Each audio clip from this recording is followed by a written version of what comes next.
Welcome to our monthly catch up on property mindset, which is for me one of the most important things that I participate in. I don't know if that's a great word on a daily basis. It's something that is completely key to not only the life of a property investor, but us as our lives in general. And I'm very, very fortunate to have Lee Roebeck here with me. He's a coach, a mentor. He's helped me literally transform my life. And I feel very honored that he is here with us to share some incredible information. So Lee, hello. How are you?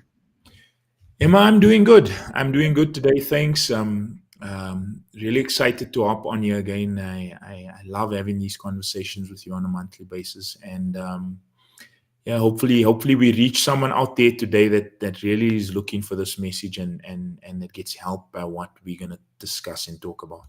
Absolutely.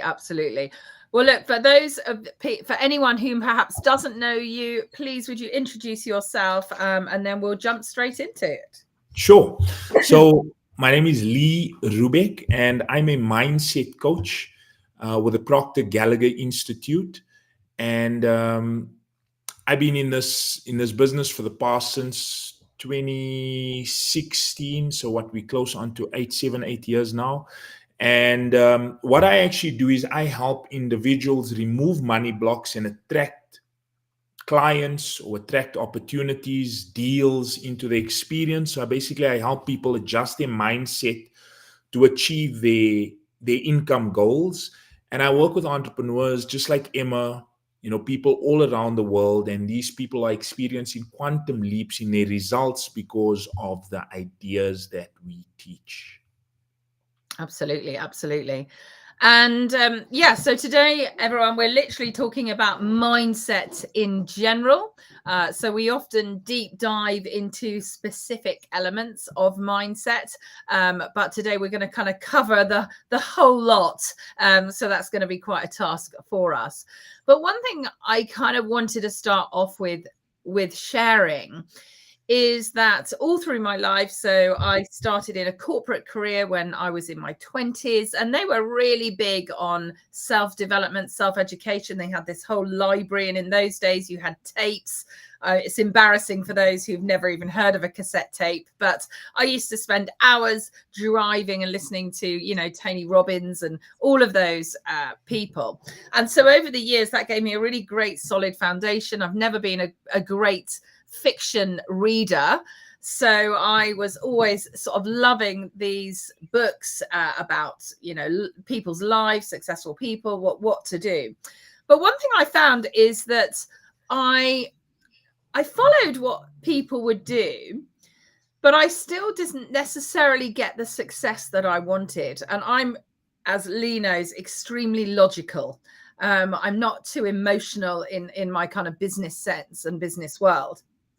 And I really found it very challenging. I would do certain things, but things wouldn't necessarily give me the results that I wanted. I certainly had success, and other people would be like, wow, you've done really successful or whatever. But the things that I really found I wanted to see the success in, I wasn't seeing it. And I found it really challenging to find logical steps to do things. There was lots of kind of like, law of attraction, just think about it and it's going to happen, and all these kind of things. And that just, I tried these things, but nothing really inherently seemed to work. And then I remember in a rainy field, when I was taking my daughter to my son actually then, to a riding competition, and you were speaking to me. We'd met at a webinar, and you were sort of saying things that you said that you could help me make these changes. And I really thought, I don't really believe him. But whatever you said, I jumped in feet first. I signed up to have your coaching. And what was totally and utterly different to what I saw with you and Bob Proctor was a very clear and definite path of action of things to do. So on a daily basis now, I have things that I need to do. When things happen to me, as they always do, things hit you, I have a response to those now. So whereas people would say to you, you have to be in control, I felt completely out of control in those particular areas. And what the mindset training that you've given me is, it's really given me that control back. It's given me steps to take with whatever comes your way, whether it is success, because sometimes success can be an issue as well, can't it? Whether it is success or whether it's just those things that happen on a daily basis that happens to all of us. So yeah, I really wanted to let people know that for me, this is literally a very simple, nothing that that Lee talks about, that Bob Proctor, that the wider world talk about, is difficult to implement. It is literally just step-by-step process, and it's getting it going. So yeah, I just wanted to share that first. So Lee, where do we start with this whole mindset journey? So maybe I think a good place to start is understanding that my mentor Bob, and I'm going to tell his story in a moment. I mean, you've obviously been around the Proctor Gallagher Institute, Bob's material, working with me for the past number of years. But Bob used to say that success is 95% mindset and it's 5% strategy. Now, people get hung up on the strategy. They literally do. And I've been there. I think we've all been there at some point. Am I trying the right thing? Do I need to get into, do these Facebook adverts? Do I reach out to people on LinkedIn? Do I go door to door? We get overly concerned with the strategy, but you can be sitting on the very best strategy in the world that you learn through your property mentorship. But if you don't have the right mindset, I promise you, a lot of the time you'll fall flat if your mindset is not tuned to the results you want. And I'll qualify that: two salespeople working in the same marketplace, selling the same product, working for the same sales manager, serving the same demographic. One's doing really well and the other one's struggling to get by. What's the difference, right, Emma? It's in the mindset. Now let's share Bob's story to kick us Can off. I go back to that as well? Sorry to interrupt, Lee. Sure. But that is so absolutely true. I've literally done door-to-door sales. I did a thing in America where we sold books door-to-door. And then there's this one lady, and she just absolutely smashed it. And everyone went to follow this lady. And we just, and you'd follow her and you'd look at her and you'd think, what on earth are you doing any differently? She would literally just sit. She would speak very similarly to the way I would speak to the clients. We would say exactly the same thing, but she would do really well. And looking back on that, all I can see now is she was just so focused. She didn't have emotional sort of attachment to rejection. She didn't have she just was this very kind of methodical, just kept going, very positive. And she just won through. It was absolutely incredible. And looking back on it now, I can see why she was successful. But at the time, I was just like, what is she doing? Yeah. Look, mindset is everything. It is, Emma. I mean, you've heard me talk about this before, but a simple example, similar to this lady you're talking about. And I've tested this. Like, I've literally tested this. You could be, let's say your strategy is to reach out to 20 people on LinkedIn every day to set up a meeting, to find out if what you have to offer is a match or fit for them. And if you sit in there typing these messages or reaching out to people, and the internal dialogue going on within yourself is, oh, I'm a nuisance, they're not going to respond. They're going to disconnect or remove my connection from them, whatever internal dialogue is going on. But if you thinking and feeling, this person is really happy to hear from me and they engage, they've hopped onto a conversation with me and it's a great fit. I've gotten the opportunity to serve them and to help them. The internal dialogue is so crucial because people feel your energy when you go into any sort of conversation. And I'm pretty sure you'll agree, even a WhatsApp message or a text message or an email message carries that same sort of emotion. We can feel it, So mindset is really everything. We got to be very consciously aware of the mindset that we carrying into any sort of engagement or any sort of conversation. Can I jump into Bob's story, Emma? Yes, please do. Okay, so um, my mentor, and I think it would be fair to say Emma and my mentor, Bob Proctor, way back in 1961, he was a fireman in Toronto, and Bob was earning $4,000 a year, and he owed 6,000. So he was in a very, very precarious position. He was in a tough spot.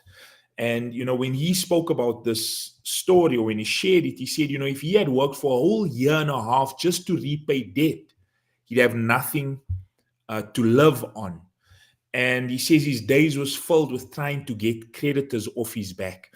And he says during his time at the fire station, while he was working there was a man who used to come around, a man by the name of Raymond Stanford. And Ray obviously seen something in Bob Proctor, or he took a liking to him. And one day he said to Bob, he said, Bob, you got to be one of the most miserable people that I've ever met. And Bob says, as much as that stung him, and it kind of hurt, he said, he had to admit that what this man was saying was true. He wasn't a very happy person.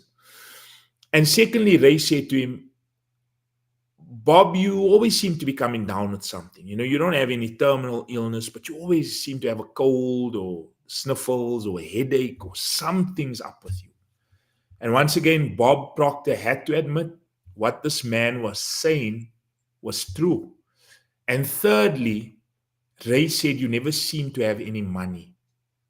And like I've stated, he was earning 4,000, he owed 6. And then Ray said to him, he said, do you think I'm a happy guy? And Bob had to once again admit, this man always seemed to have a spring in his step, was always upbeat, always enthusiastic. So he had to say, yeah, I agree, you're a pretty happy guy. And then Ray said to him, have you ever seen me when I was sick? And once again, Bob had never seen this man ill. And thirdly, he said, have you ever seen me when I was broke? And Bob said that's the one thing that grabbed his attention most about Ray Stanford. This man always seemed to have a roll of cash on him. And Ray said to Bob, he said, Bob, your way is not working. Why don't you try my way? And then he gave Bob Proctor a copy of this book. The book is Think and Grow Rich by Napoleon Hill. Some of you listening to this may be familiar with this book. But Ray gave Bob a copy of this and he said, look, I'm going to lay out a couple of things for you to do. The first thing I want you to do is I want you to write an income goal on a goal card. So I want you to write the amount of money you'd like to earn on a goal card. The very first goal Bob set in 1961 was he wanted $25,000 in his possession. Now, if $4,000 was an annual income, $25,000 way back in 1961 was obviously a lot of money. In fact, Bob said he didn't know anybody who had that type of money. And Ray said, I want you to write an income goal on a card, carry it in your pocket, read it as many times as you can every day. And I also want you to read Think and Grow Rich a bit from this book every day. He said to Bob, he said, this man spent 25 years formulating this philosophy of success. He said, Napoleon Hill interviewed 500 of the world's most successful people over that 25 years, and that's what's led to the formulation of this philosophy. He says he spent his whole life putting this together. I think it would be a prudent move on your part to spend the rest of yours trying to understand what the author is saying here. And Bob Proctor says, he'd never, up until that point, he had never followed any sort of instruction. But he said, this man said to him, Ray said to him, he said, Bob, if you do exactly what I'm going to lay out in front of you, you can have anything you want. And Bob says there's no way he could have believed that. Like, absolutely no way. I just got to read this book. I got to carry this card with me. And and follow a couple of suggestions, and I can have anything. He said, there's no way he could believe it. But he said, Ray Stanford, this man said it with such conviction that he didn't believe it, but he believed Ray believed it. And he done exactly what the man suggested. A year later, Emma, and you know his story, a year later, he had multiplied his income by 43 and three quarters. I think it's 43 and three quarters by from $4,000 to $175,000. Within a year, he grew his income by that much. And within 5 years, he took it over $1 million. Now, his income changed so dramatically, his results changed so dramatically in a short period of time that all Bob had been doing for the last 61 years of his life is teaching ideas around mindset that Emma and I are getting into here today to people all around the world and helping people all around the world. And, after his results changed, he kept asking himself, what changed? What was the cause here? And what he realized after a number of years of study was that he had shifted this mental program in his subconscious mind called the paradigm. So he had shifted his mindset so that it was in harmony with the results that he wanted. So if you're listening to this right now and you set a big goal, right? You set an income goal, or maybe you want to generate a certain amount of passive income from your property portfolio, and you starting out, or maybe you've achieved some results already, but you want it to get better. What you've got to understand is the journey from where you are to where you want to go is all in your mindset. You've got to upgrade your paradigm so that it's in harmony with the results that you want. I love it. Very, very powerful story, isn't it? And I think what I really like about the Bob Proctor story as well is the fact that he constantly was inspired to find out what it was that had changed him. Whereas most people, let's be fair, if we have a what would seem like a run of fortune and good luck, and it all seems to go well, we just accept it, don't we? So I've got a chap that actually who I interview relatively regularly as well, and he is extremely successful, and has come from pretty humble beginnings. But one of the things that he always talks about, and it's taken him quite a long time, because when we first met, I'm all about I've had to completely change so much to become who I am becoming, and he's kind of like, oh, this kind of mindset rubbish. And it's kind of like, well, that's because you inherently had so many of these things. For whatever reason, you had them inbuilt. You were already doing a lot of these things. You had this kind of inner self-confidence. You had a vision of who you wanted to be, and you went to get it. And over time, he suddenly realized that he would say to me now, yeah, I do seem to think quite differently to other people. So that is what I find really tremendous in Bob, is the fact that he just had this constant journey to find out what exactly it was that had changed him, and then obviously went on to help others. So so at the end of that, you spoke about paradigm. Can we just sort of go a little bit more into that, just to explain that a little bit more, what a paradigm is, and what we might do to update those? Sure, Emma. Maybe before I do that, I just want to mention, so this man, this successful man that you sit and have a conversation with regularly, he's what you would call an unconscious competent. So he's getting the results, and he probably cannot articulate, why he is, because it comes naturally for him. So he's an unconscious competent. And when you're unconscious of what it is exactly that you're doing, it's non-transferable. You can't transfer it to help someone else get the same or similar results or better. Bob, like you say, he wanted to understand what changed, and he became a conscious competent. And when you're consciously aware of why you get in the results, right, from a mindset perspective, then it becomes transferable. Then you can give it to your kids or to your staff or to your partner or your colleagues. You're able to transfer those success habits to other people. So with regards to the definition of paradigm, if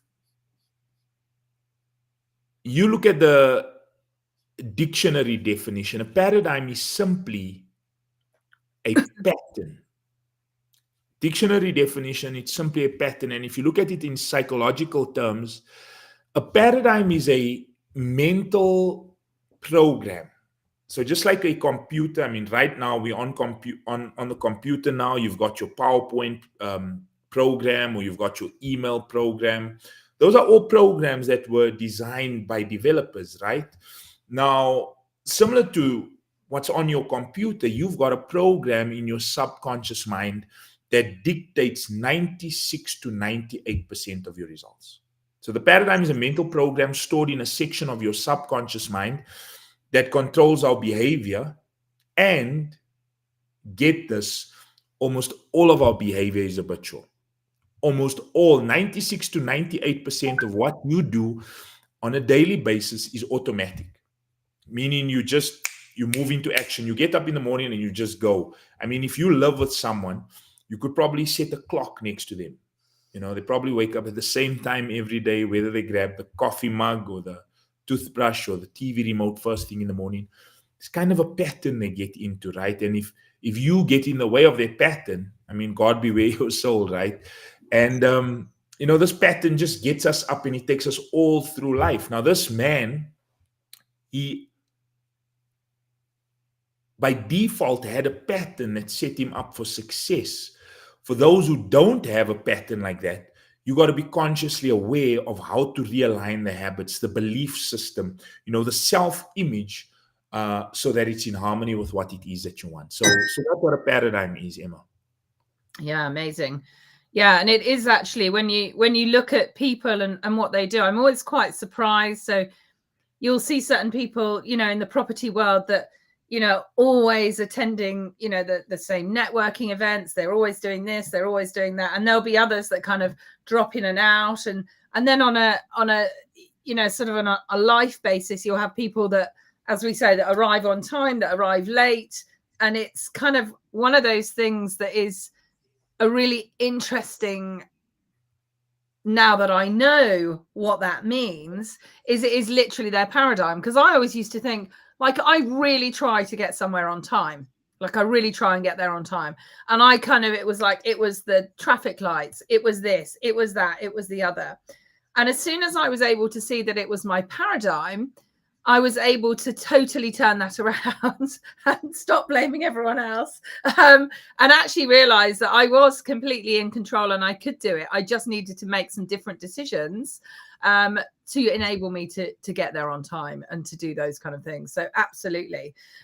So what can we do then to update those paradigms? Because they're very, very deep set within us, aren't they? As you said, this chap that we've been talking about, who's been very, very successful, started from humble beginnings, but just seemed to work very hard and take risks, do all of those kind of things, but reach that success. And there are other people, I suppose it's the nature nurture, isn't it? Sometimes, can you become successful if you don't have those kind of thought processes? Look, I mean, some people do, right? I mean, some people have an emotional impact somewhere along their journey and things change, or there's some sort of desperation, or I think we firstly need to understand how the paradigm was formed, right? So your and my paradigm was formed firstly at the moment of conception. So a little cell from mom, a little cell from dad comes along, forms the nucleus of you, and very into the DNA, into the very DNA is programmed beliefs and habits. And right there before you were even started growing in your mother's womb. And then you go through 9 months, and I think it's been proven now, 9 months in the womb, I think it's been proven that the baby in the womb is very susceptible to the conversations that's happening around the baby, and also susceptible to the thoughts, the energy, the vibration that the mum is in. That's why some babies come very calmly into the world and others come screaming. And, it depends. It's a lot to do with the pregnancy. And that's all, you know, um, absorbed by the baby, even in the womb. And here you come into the world and you hear this little baby goo goo gaga in, and you've got all your parents, your aunts, your uncles, the grandparents around you, right, Emma? And they're all sharing these ideas. They're telling you stuff about yourself. The ideas in that environment are going right into, they're being dumped right into your subconscious mind. And it starts there in your little life, where you have no conscious ability to reject an idea, to say, that doesn't make sense, or this is not an idea that's going to serve me, and reject it. You don't have that ability. So we absorb in all those ideas right there before we even have the ability to think. And the genetic DNA, the programming in the womb and in our little life, that forms the paradigm. And at some point, your conscious faculties form. And then you've got this mental program that literally runs the show for the rest of your life. And a lot of people are getting the same results year in, year out. They mean better. They want to do better. And a classic example, Emma, every year at the start of the year, we see how our gyms fill up with people, the New Year's resolutionists, right? And they want to lose weight. They really want to get a handle on their health. They're serious. If you have a conversation with them, they are dead serious. But I've been training now for the past 20 years, and we see it every single year. Maybe not kind on our part, but we make a joke about it. We're like, 3-4 weeks, and you'll see basically how, because that first Monday of every year in the gym, you can't get a piece of equipment, man. And then 3-4 weeks later, you see how the numbers dwindle again. They've signed a year or 2-year contract, but they go right back onto the couch sitting with a bag of potato chips. And that's because they mean well. They're really trying to realign their habits, but they don't understand that the paradigm, the habitual pattern in the subconscious, is what needs to be changed first before the behavior changes. It's almost like they're fighting against themselves if they just understood. And that's why, understanding mindset, and with regards to your prospecting, growing your income, understanding the habits in your paradigm, you need to realign that first, so that the behavior and the change on the outside is automatic. So you're not fighting yourself. It's almost like this internal battle, and I promise you, inevitably, the paradigm wins out. If you don't have a strong emotional impact. Maybe let me share a bit more on the mind. Emma, I know you've seen this more times that you can count on all of your hands and fingers. But this, for anybody watching this is called the stick person. And this is a model of your mind. Now, the big top circle, that represents the mind, and the circle at the bottom, that's your body. Now, your mind is divided into two. The conscious thinking mind up there, that's the educated mind. It's where you pile the books up. And the bottom half of the mind, that's your subconscious mind. That's your emotional mind. The emotional mind is where the paradigm lives. That's where this mental program that we are discussing lives. Now, people deify the intellect, the educated mind, because your faculty of memory lives here. They give so much importance. And I'm not saying knowledge is not important, like it's vitally important. But we were sold an idea that knowledge is power. Knowledge is no such thing. Internalized knowledge or applied knowledge, that's where the power is. So people go, they get MBAs, they get degrees coming off their resume. But if you look at their results on the outside, it wouldn't demonstrate they've got all of that knowledge. Why is that? Because the paradigm is controlling what they do. This man that you're discussing, Emma, I don't know his educational levels, but you find a lot of people, that are usually successful. Richard Branson's a typical example. I mean, he was dyslexic. I think, a lot of us know that. So he wasn't very good at the normal way of learning or doing things, but his paradigm and his mode of operating was really good in terms of his habitual patterns, his belief system, and that's why he's gotten the results he has. So we've got to understand the mind. So here's a model of the mind for you to work with. And we've got to understand that there's a mental program in your subconscious mind that is determining where you go, how you do it, whatever you're doing. It determines your confidence levels. It determines how you see yourself. Often people will step out and they've got this, small idea of who and what they are, and they step out to take action on the property goal or the property dream, but then you don't have a healthy concept in your subconscious, and that's what gives you this imposter syndrome. So you feel like a fraud or a phony because of what's happening inside. And if more people understood this and how to shift the paradigm, I think we'll have a much happier world, Emma. Yeah, really, really incredible. And in fact, Kim's just said that it's that inner voice fighting against your goals or trying to stop it fighting against your goals. With that, I think I have mentioned this before. When I understood this kind of conscious and subconscious scenario, I did a lot of what could be considered a bit kooky things. I did some, pre-life regression and all of these kind of things to really try and understand and to be able to change this subconscious, because I felt I was doing everything consciously, but I felt that I couldn't change the subconscious.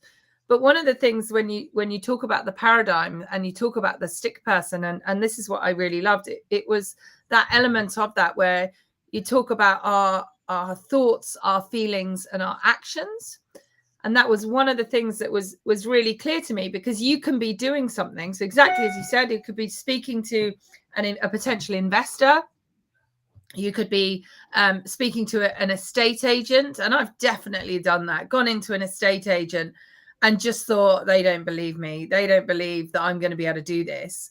And I was basically internally, through my thoughts and feelings, walking away from that scenario. And of course, the agent is going to be feeling that. And there is this kind of like, talking about vibrations always sounds like, again, a bit kooky, but it's not at all, is it? You walk into a scenario and somebody, you feel really warm, you talk to them, it's just natural, it flows really well. And then another person, it just feels very prickly. They're looking very nice, they're smiley, you're the same, but there's just something really prickly between you. And it's kind of that vibration. And if you're giving out this kind of thoughts and feelings that aren't good, just because your actions look correct, those thoughts and feelings are different. And that was a huge thing for me with this paradigm, is understanding that actually, if I was able to take into consideration what I'm thinking, what I'm feeling, that can actually have another really big impact on me. Everything, I mean, what you're talking about there. So, I mean, vibration does seem a bit esoterical, but I think on a very practical level, we've all experienced that. Like, someone walks in, they say the same thing, but one individual resonates with you and the other just doesn't. But remember, if you go into any sort of conversation with that estate agent or that investor, and you go in with the attitude that they'll be lucky to work with me, or, I'm really going to land this, I'm going to bring this in for a 3-point landing. And you walk in with an air of confidence, right? Not only that, they're going to see it in your body, in your physical expression, they're going to feel it. And they're going to want to work with you. Whereas if you're going in with doubts and pessimism, and, they're not going to like what I have to offer. And, you go in with all this sort of negative self-talk. Not only is it going to be expressed in your body language, but they're going to feel it. Like, because look, when Emma talks about vibration, when we discuss vibration, what we've got to understand is everything in the universe vibrates, right? Nothing rests. We live in an ocean of motion. So, this book right now is vibrating. Now, that might sound a bit cuckoo, right, Emma? But if you go and you put this under high-powered microscope, you'll see literally particles dancing. The wall is vibrating. Your body seems solid, but it is vibrating right now. Put it under high-powered microscope, you'll see particles dancing. So we live in everything vibrates. And what you think and what you emotionally get involved with, right? So here's the stick person again. What you think up here on a conscious thinking level and what you get emotionally involved with affects the vibration of this physical instrument you live in the body. And vibration is felt. So if you're in a really good vibration, people feel it. If you're in a low, negative, depressed vibration, people feel it. You know how some people, you can have a conversation with them for 5 minutes and it seems like it was an hour because they suck the life out of you, right? And then other people, right, Emma, you can chat to them for an hour or two, but it seems like 10 minutes. Why is that? It's because they're in a good vibration. The other person is in a low vibration. So we've got to understand that, we live in an ocean of motion. We transfer in energy all the time. Your job as you step out to go after your property goal is just to make sure that you are in a good vibration all the time, that your mindset is really jacked, because I promise you, this is a difference maker. Bob Proctor used to say, you don't get rich by doing certain things. You get rich by doing things in a certain way. And that certain way is by law. So the thing is, what we're getting into here is the law of vibration. You've got to make sure that what you're doing is in harmony with law. Makes sense, right, Emma? Totally.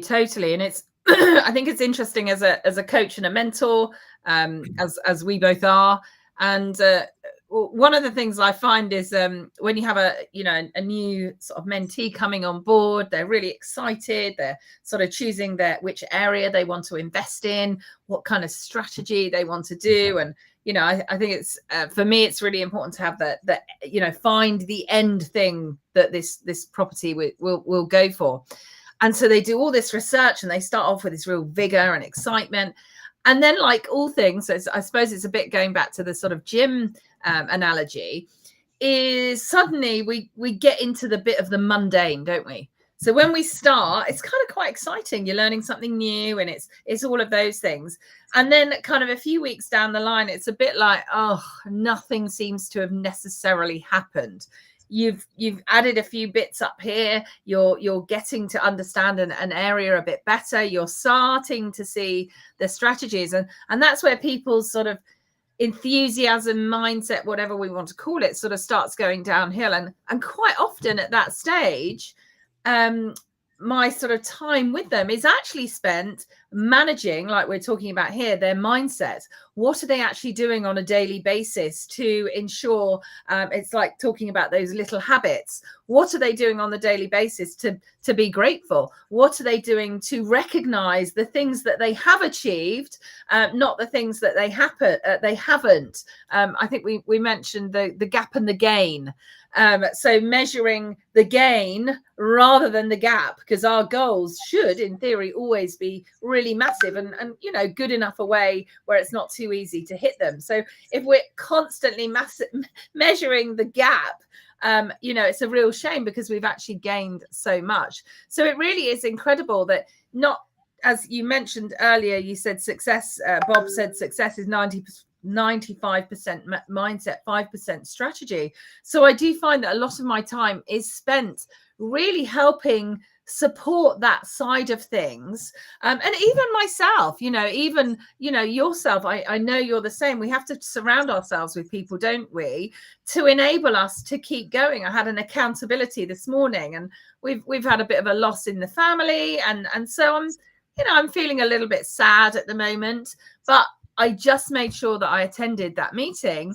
And it really helps to solidify and to encourage and to see that actually, yes, we can still do it. We can still achieve these things. But yeah, I find, that whole sort of element around that just so incredible.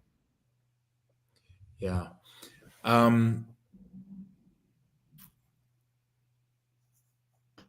we really want to be aware. We want to be aware of where we are in terms of mindset. We want to really be aware. And it's, like you said, Emma, the accountability is key. The right environment is key. Um, and we want to be around people that call us out on our BS. You spoke now about, and that's why, coaching or mentorship is so important, because the mentor's job is to point out your blind spots. So you start out, you're enthusiastic, and then you have a dip in terms of enthusiasm. But what the mentor, this is what I find I need to do with a lot of my the people I work with, is I've got to add fuel to their desire. You really got to, the goal. So if the goal is, let's say the goal is £10,000 passive income in the next 2 years or the next year from, rent to rent or whatever it is, right? If that's the goal, that's the strategy. You've got to also understand why you want it, because the why is really what drives you. Like, to send your son or your daughter to a specific university, to take that trip you've always wanted to take, or to live in that home you've been, whatever it is, whatever your goal is. But you've got to understand your why, and you've got to add fuel to the desire, because when that dip comes, and I mean, we all go into a slump. It happens. It's human nature. The thing is, your goal and your desire drives you through it. So for those days when you feel like you don't need to hit the gym, or you don't want to go to gym, you're just reminded that, this is what I want to do. I want to lose 20 pounds, or I want to lose whatever it is. I want to fix this health problem. And it just kind of gets you up and you keep going. So even on the days when you don't feel like it, you do it. Strangely enough, we're talking about that. It's actually reminded me of an article that Bob carried around in his suit pocket for many years. It was an article called The Common Denominator of Success, right? So on your property journey, or your journey to whatever goal you've decided, personal or professional goal, Albert Ian Gray was managing a lot of people, and some of them are coming in to him to ask, what's the key to success? How do I get better results? And he was mentoring these people, but he realized that he didn't really understand. I mean, he was successful, but he didn't really understand how to transfer what the common denominator of success was. And that led him to study many autobiographies or biographies of successful people and really get into success philosophy. And after a while, he realized that the common denominator of success is so simple. We complicate it. The common denominator of success, and this he articulated in this article, and you might go and search for it. It's really a powerful article that you don't want to read once, you want to read it a few times, by Albert E. N. Gray. He said, the common denominator of success is in simply forming the habit of doing things that failures don't like to do. The common denominator of success is in forming the habit of doing things that failures don't like to do. And he also went on further in that article to say that here's a strange thing: successful people don't like doing it either. But they have attached that habit to something that they really want. Like they've fallen in love with an idea. They understand their why. They understand why they're doing it, where they're going. And they've fallen in love with that idea. So when they don't like to get up, even though they don't like doing these things, hitting the gym 5 days a week, reaching out to 10, 20 prospects a day, they don't like doing it, but they form the habit of doing it because it's tied to something bigger. And, you know, I want to ask you, if you're listening to this right now, do you have a big desire? You know, do you have a worthy ideal, you know, something that you're really in love with and that you're willing to trade your life for it? Because I promise you, on the way to your big goal, your big desire, the paradigm is going to fight you tooth and nail. And you got to have a strong desire. It's got to be tied to something much bigger if you are going to win out, because it takes a lot of discipline, and the discipline starts in our thinking, but it takes discipline to realign or upgrade that paradigm so it's in harmony with what it is that you want. A key, if I may just add lastly, Emma, a key is accountability. So, you know, you work with Emma, you work with someone like me. Accountability is your success insurance policy, because when you're accountable to someone else, like if you've got a personal trainer waiting for you at the gym at 5 in the morning, the likelihood is you're going to go, you're going to be there. But if you know, just telling yourself, I'm going to wake up, you know, you'll do it for a couple of weeks, a couple of days, and then, you know, one morning it's really cold and you're like, no, you know, I'm going to skip this morning. So the accountability literally ensures your success. Yeah, I totally agree. And it is literally one of those things. And I know for you, it's all, you know, key performance indicators. So I know very much that you have a certain number of people that you'll call or you'll reach out to, and each day it's kind of ticking those off. And it is really key to also understand that as your business changes or whatever it is that you're doing, that you have to change that and then make sure that the next step of KPIs are in place. So for instance, I've got somebody who's just secured their first rent to rent. They've done a tremendous job, and the whole journey up to there, you know, he did all the hard work as you know, understanding his gold mine area, you know, really ensuring that he was 100% sure that that was a great area. And then of course it was then going out and finding a landlord, and the funny thing was, actually he was so surprised because this landlord was so grateful for what he was offering, because he'd become so confident in what he was doing. And now it's literally just opened. And so we now need to set up a whole new set of KPIs, because suddenly he's a bit like, oh, you know, I now need bookings. Where do I need to go? Now we know where that is and where we need to go and get them. But it's suddenly, he feels slightly overwhelmed. So again, it's just coming back to those really simple daily activities that we need to do, whether it's going to take photos of vans in the hotel car parks, or visiting you know, development sites, or, you know, always keeping on top of your booking.com and making sure that they have little red dots if you haven't answered questions or done things, and that kind of puts you down the rankings, so to speak. So there's so many things that need to be done, but exactly as you said, on that day where you just think, oh, I can't really be bothered today, well, how do we know that there wasn't 15 bookings that day that you missed out on, or all of those things? And who was it that oh yeah, so there's a chap who I spoke to on Sunday, very, very successful man, a world champion athlete in horses. We're a horsey family, and one of his people that he trains was at Badminton Horse Trials. So that's literally the top in the world kind of event. And this particular person had done really, really well. And she's just a lay person, you know, she's not somebody with all the money and the resources, the big schools and all of those things that other people have. And he said, I said, well, you know, really congratulations. You've done a tremendous job in helping support her. And he said, oh yeah, I was just really lucky to be able to have that opportunity. And immediately anyone says that, I just say, absolutely not. There was no luck there. And he kind of looked and laughed at me, and he said, yeah, I was in the right place at the right time. I said, yeah, you put yourself in that place at the right time. And that's because you got up and you did whatever it was that you were doing on a daily basis. You did those things where somebody else may have walked away, but you literally consistently and constantly move on, keep going. And that's why you then get those results. But sometimes, as we know, Lee, it can take time. And we give up, don't we? And that's one of the things that you mention a lot, and I mention a lot.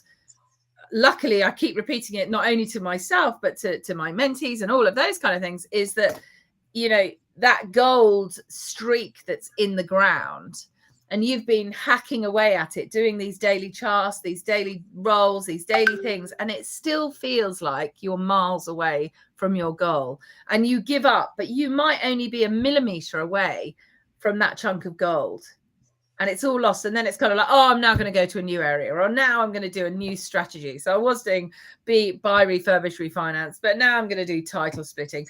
And so you have to literally start this whole new digging process. And again, they get closer and closer and closer, and then it's like, oh, I want to give up again. And it's such a shame, and we see it so often, don't we, that people literally get to the edge of where they're at. They're just about to have that success, and then they kind of, don't go to the gym for a week, and it's kind of like, oh, I feel like I've let it all go. So yeah, persistence in anything we're going to do. Napoleon Hill in Think and Grow Rich, he said, persistence is to the character of a human being what carbon is to steel. I mean, imagine what a floppy thing you'd have if, steel never had carbon. So persistence is key. Like, we know, I mean, we don't even need to overemphasize this, but we know the champions live in consistency, or they've got this persistent attitude that regardless, because like you say, you could be 3 feet from gold or a millimeter from gold, but you give up. If you had just gone a little further, if you had just tried a little harder, you could have had that breakthrough. So the thing is, we got to keep going. But when you've got somebody you're accountable to, they're going to keep you going, in those days that you feel like your personal trainer, in those days. And I mean, if you look at all the elite athletes all around the world, or elite performers in any sphere, business, in the corporate world, a lot of them you'll find have mentors, or they have coaches. I mean, I'm an avid rugby fan, as a lot of us South Africans are. I follow the game, and when you analyze that team structure, the team setup within the national team, they've got a mindset coach, they've got a dietitian, they've got a skills coach, they've got a head coach, they've got a scrum coach. They've just got all these different coaches in the different areas, and they are at the top of their game.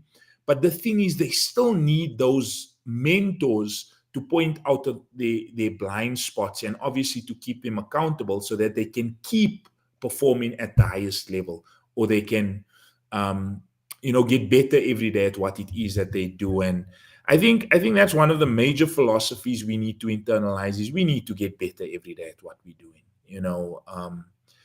We can't be expecting to do what we done last month, last year, this year, or next month, and get better results. I mean, that's Emma, that's what Einstein referred to as insanity, right? Is doing the same thing over and over and expecting different results. If we want different results, we've got to do different things, and that's going to require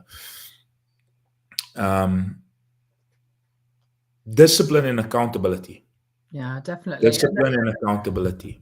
And I love the consistent and persistent. And this is one of the things that one of the sayings that I love saying to myself and to others is, you've got to be consistently persistent and persistently consistent. Because when one drops down, you just got to bring the other one back up, and you just got to keep going. And exactly as you said, it can often, and with those really high level athletes, sometimes it's literally a minutiate of a second that can make a total difference. So for us, having that kind of discipline, and then adding things on. And in fact, a friend of mine and I, we're looking at, we have this book that I love using. It's called This Is My Era. And it's just fantastic. It's got, everything in it to, gratitude, your priorities, affirmations, your wins and accomplishments today, things that you can follow up on. But one of the things it doesn't have is habits. And we've been looking at a way to sort of add things into there, because, sometimes just the whole element of going to the gym, or regularly going to visit an estate agent, or regularly following up with a deal can be too much. And actually you need to break it down into those smaller elements, those smaller habits to enable you to get there. So I know some people, I don't know whether it was you that said that some people, you know, to get to the gym, you know, if you go to bed in your gym outfit, it's kind of embarrassing, isn't it, to get up, take your gym outfit off and put something else on. So it's kind of like putting these little, like, it sounds like a joke, but these little things in place to keep that accountability, to keep that persistence, to keep you consistent, to enable us to move forward. So yeah, it's really good. And in fact, Vimbai, how lovely. This is so amazing and enlightening. The importance of a mentor and accountability surely cannot be overemphasized enough. Thank you so much, Emma and Lee. Oh, that's very nice. And we appreciate that. Thank you very much, Vimbai. So yeah, so amazing. We've literally got a few minutes left, Lee. So yeah, have you got something to sort of round this up together for us before we let people know how they can find you? Sure. So what we've got to understand is education does not necessarily translate into results. So you might have the best strategies out there in terms of achieving your property goal, your ambition, whatever desire you have, right? You've got the strategy, but you need to get emotionally involved with the ideas first. So basically what I'm saying, education does not necessarily translate into results. So an example I used earlier, you can have degrees coming off your CV, but you find, or someone might have degrees coming off their CV, but they'll find that their results does not necessarily reflect that they've got all of that information. They're falling down in business, or they're struggling financially, health-wise, relationally. So you've got to shift the paradigm. And Joel Barker, from his book Paradigms, he said, to be able to shape your future, you have to be willing and able to change your paradigm. I want to ask you, are you firstly willing? And also, are you able? Do you know how to change your paradigm? And if you don't know how to change your paradigm, I'd like to invite you to an event that we're hosting on the 13th of June. So it's about a month away. Where I'm going to educate a bit more on paradigm, how it's formed, where it's situated. I'm going to give you a couple of tools on how to start shifting your paradigm.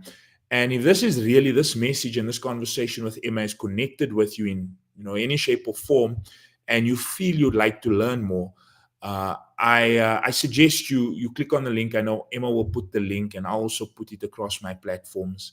We'll drop a link in the comments or in the chat section of this particular video, and click on the link, register. Once again, it's on the 13th of June. It's happening at 10 a.m. UK. It's 11 a.m. South African time, 10 a.m. UK. And come and join us. It's really going to be a powerful 1 hour together that you don't want to miss. And I look forward to seeing you there. Amazing. And Lee, obviously, your works and what you do is tremendously powerful. So if people wanted to just come and follow you and find you, where would be the best place to come and find you? I'd suggest LinkedIn and Facebook. Okay. Those are two platforms that I am active on. And under your name, yeah? Correct. Lee Roebeck. Roebeck. Fantastic. Well, look, as always, a tremendous session. We've had lots of really lovely comments coming through as well, which has been very, very rewarding. So thank you for that. And really, I suppose from me is, for those of you who maybe, have got this, and certainly my life used to be very much like this. For those of you who want to have that stability, to know that they can achieve the goals that they really, really know they can achieve, but might not necessarily be coming to fruition, It all comes from up here.